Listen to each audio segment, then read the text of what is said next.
Today I will show you how you can leverage Elements to design and sustain your org architecture. I'm starting this presentation from Level 1 Technical Diagram, otherwise known as System Landscape. This diagram shows you all of the systems that we use to support our business processes and how those systems are related to each other. Now, what we're looking at right now is actually the official current published version of our system landscape. I can switch to the draft version.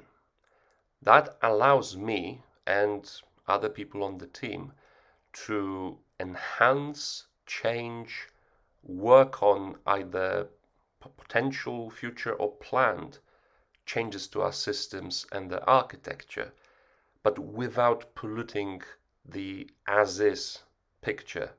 We can fundamentally make the necessary changes, design what we want the system landscape to be, and then update or push those changes to the published version once those changes become operational. Now, I would like to focus your attention to this part of our system landscape. I would like to explore the use case of bugs and cases.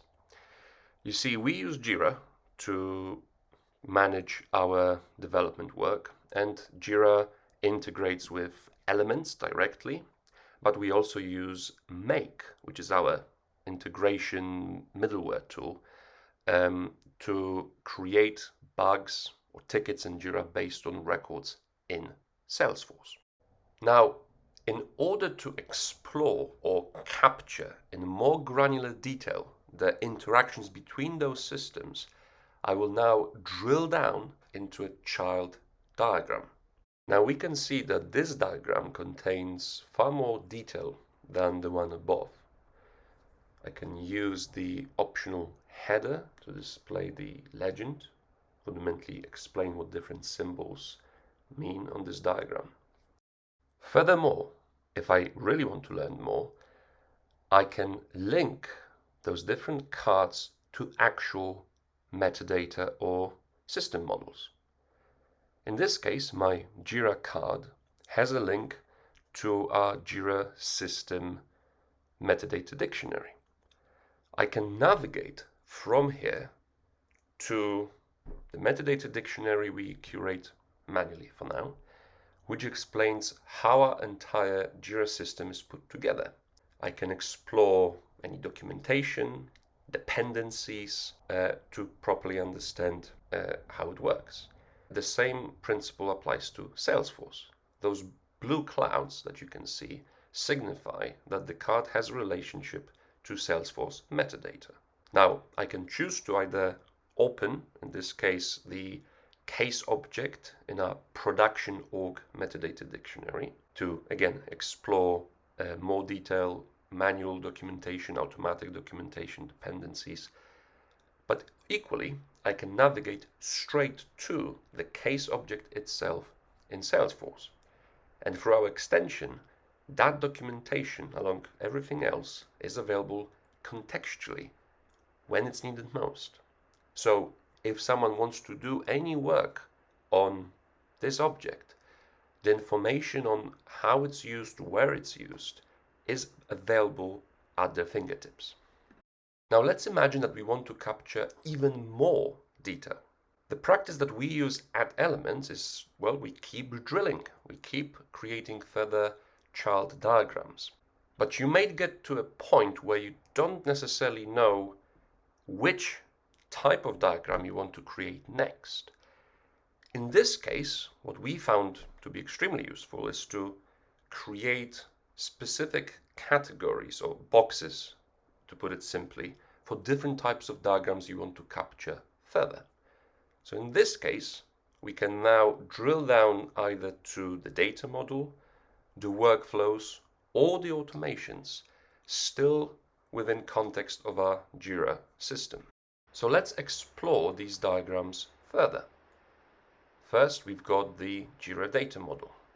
This is fundamentally an entity relationship diagram we've created to help explain how different features of Jira fit together, so that when we need to customize that system, we understand how things work. And again, we can link those to metadata components in our Jira system model. The workflow diagram, on the other hand, visualizes, quite literally, different workflows or state machines that different issue types in Jira go through. Now we've decided to capture it on one screen because there are automations in place that can move the parent issue type along their own respective workflow when the child issue type moves to the next stage. And once again, we have linked the specific Jira metadata and automations and components from our Jira system model to each one of those respective boxes. That ensures that if we want to make any changes to any of the Jira components, we can always easily find out where and how they're being utilized. Finally, let's explore automation diagrams. Again, leveraging the power of the hierarchy, we capture separate boxes for each type or groups of automation so we can draw out how they're supposed to work.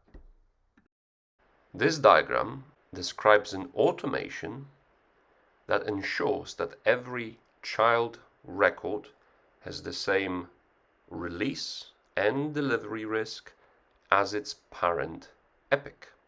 But originally, this was meant to work slightly differently.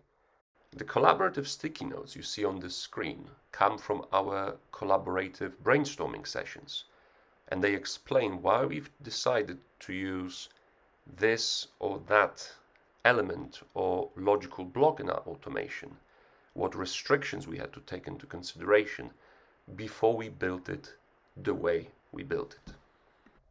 As I'm navigating up through my diagram hierarchy, you can see how Elements allows you to capture easy-to-read, self-contained diagrams, each representing a different picture of your system configuration, but all of them related to each other and to the systems and metadata they utilize in a logical, easy-to-consume format.